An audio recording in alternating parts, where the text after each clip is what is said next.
Failures are our greatest teachers. I don't think anybody that's ever endeavored to ever do anything didn't fail at some point in some aspect of what they were trying to do. We learn from it and we move forward. It doesn't feel good when people don't believe in you. My dad always told me, if something ever doesn't go the way that you've planned and you find yourself in that situation, don't panic. The most important thing you can do is stay calm, stay present. You know, I think it was a Vietnam War film or some other film that I was watching one time, and this sergeant stood right up in the middle of this battle. And bullets are hitting branches and knocking trees down. You can hear him zipping by, and he stands up and he says, "Hey, go over there, move up. You need to watch right over there." And the presence amidst all the chaos and destruction and calamity was what saved all of their lives. And I think that presence of mind and that being able to be calm, that you've laid a plan out, you've done what you've done that got you to this point. If something comes up that you didn't expect or that you didn't know was gonna come, your plan's not bad. It got you to where you are. Right now you have to deal with what's in front of you. That doesn't mean run away, it doesn't mean stop and don't do anything. It means deal with it. Deal with what's in front of you, move through it, move around it, move over it, move under it, but keep moving forward. Rectify the situation, regroup, and go.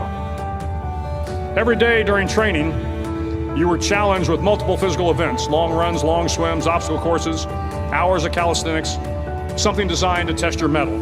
Every event had standards, times you had to meet. If you failed to meet those times, those standards, your name was posted on a list, and at the end of the day, those on the list were invited to a circus. A circus was 2 hours of additional calisthenics, designed to wear you down, to break your spirit, to force you to quit. No one wanted a circus. A circus meant that for that day, you didn't measure up. A circus meant more fatigue, and more fatigue meant that the following day would be more difficult and more circuses were likely. But at some time during SEAL training, everyone made the circus list. But an interesting thing happened to those who were constantly on the list. Over time, those students who did 2 hours of extra calisthenics got stronger and stronger. The pain of the circuses built inner strength and physical resiliency. Life is filled with circuses. You will fail. You will likely fail often. It will be painful. It will be discouraging. At times, it will test you to your very core. But if you want to change the world, don't be afraid of the circuses. During the land warfare phase of training, the students are flown out to San Clemente Island, which lies off the coast of San Diego. The waters off San Clemente are a breeding ground for the great white sharks. To pass SEAL training, there are a series of long swims that must be completed. One is the night swim. Before the swim, the instructors joyfully brief the students on all the species of sharks that inhabit the waters off San Clemente. They assure you, however, that no student has ever been eaten by a shark, at least not that they can remember. But you are also taught that if a shark begins to circle your position, stand your ground. Do not swim away. Do not act afraid. And if the shark, hungry for a midnight snack, darts towards you, then summons up all your strength and punch him in the snout, and he will turn and swim away. There are a lot of sharks in the world. If you hope to complete the swim, you will have to deal with them. So if you want to change the world, don't back down from the sharks.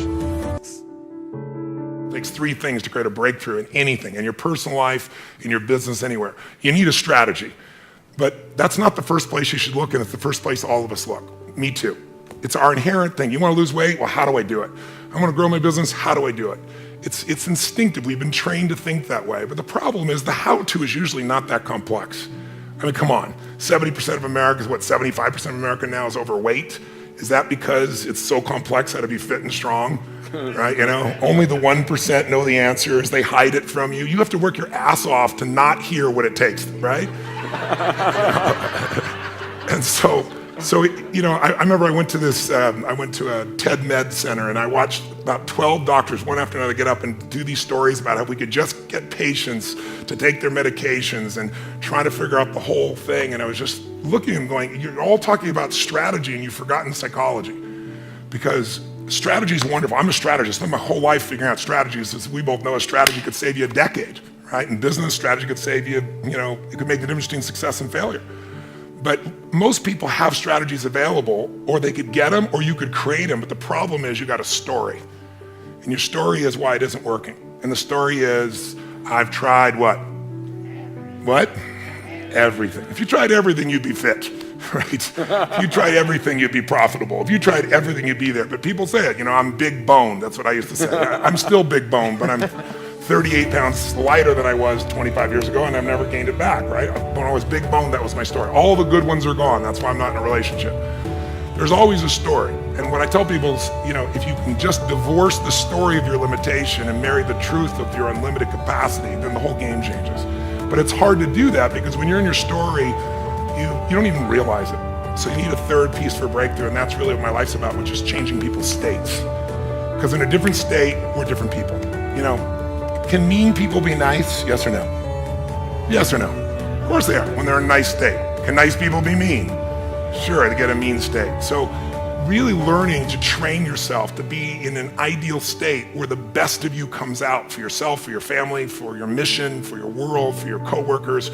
To me, that's one of the most important decisions in life to make. You ask me, out of all the people I've met, all the things I've seen, what creates a magnificent life? Everybody has goals and dreams that are different. Some people want, picket fence. Some want to make $1 billion. Some, want to have this huge breakthrough in technology. Some people want to write beautiful poetry. Whatever is right for people is what I want them for themselves. I don't want them to be like me or you or anybody else. I want them to have their dream. But to have it, you need 2 skills. You need, number 1, to have the science of achievement. It's a science. You have to know how to take your vision and make it real.